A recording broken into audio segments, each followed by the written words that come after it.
guys, this is Mrs. Holden, and we are back with a new video for this week's art homework. Before I begin, I just want to tell you I am in one of my classrooms. This is my new Vienna classroom. I have to come in because I have to order art supplies for next year, which is exciting. So I'll be traveling to both schools today and ordering things for you guys to use next year. So that's super exciting. Also, I have somebody who wants to say hello, and I know some of you older kids are going to roll your eyes, but for all my little friends who love this guy, Chomper just wants to say hello, and this is my new Vienna Chomper, so he is excited to see you sometime soon, and he is super hungry and can't wait to eat your scraps and your trash. So, hey Chomper, we've missed you. Okay, so for this week's art lesson, we're going to all try to work on something called a still life. A still life is a type of artwork that you sit down and you make an arrangement of whatever objects you have in your house. Could be food.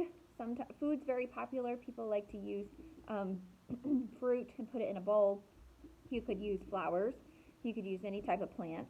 You could use rocks. You could use books. Art supplies, if you wanted to arrange those, just whatever you have. I remember doing a still life in 4th grade, and our art teacher made us all take our shoes off at our table and pile them up in the middle of the table, and that was our still life. So here's what a still life is. This is how it's spelled. It's still life, and it's still life like it stands still. It doesn't move. Because you're going to be drawing this still life, and if it was moving, that would be kind of hard for you.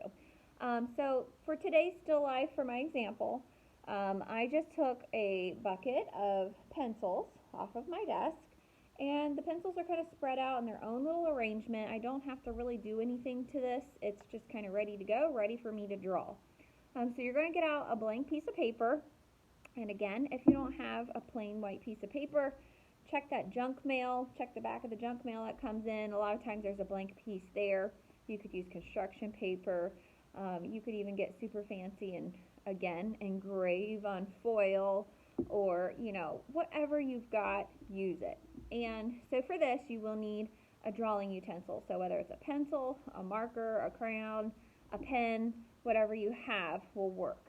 So I used a regular pencil, and I just set my little cup of pencils kind of across from me so that I could kind of see all different angles of it.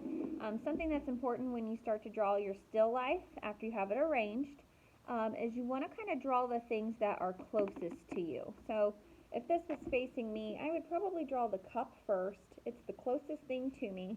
And then also, you kind of want to draw the things that are far back last, because they're probably going to have things over top of them and be layered. So I would draw, if I were to draw this today, which I did, I drew the cup first, and I used a slightly curved line because the cup has a curve to it. It's a cylinder. The cup doesn't necessarily go straight across from my point of view. So I drew the cup first, and then I drew the pencils that I saw first, and a lot of those I saw, pretty well almost the whole end of the pencil. It wasn't covered up by another pencil. So I drew all those that were in front first, and then I started working on the pencils that kind of fell in the middle. So some of these pencils are going to start to get covered up by another pencil, so you might only be drawing kind of what's behind the first set of pencils, and then the last would be the pencils that fall in the very back, and so you might only see like the end of it. Maybe you don't see the whole part of the pencil, or just part of the backs popping up or whatnot. So this was my subject, and here's how I drew it. I just placed it out in front of me, and again, I started with my cylinder cup, and then I just started adding my pencils.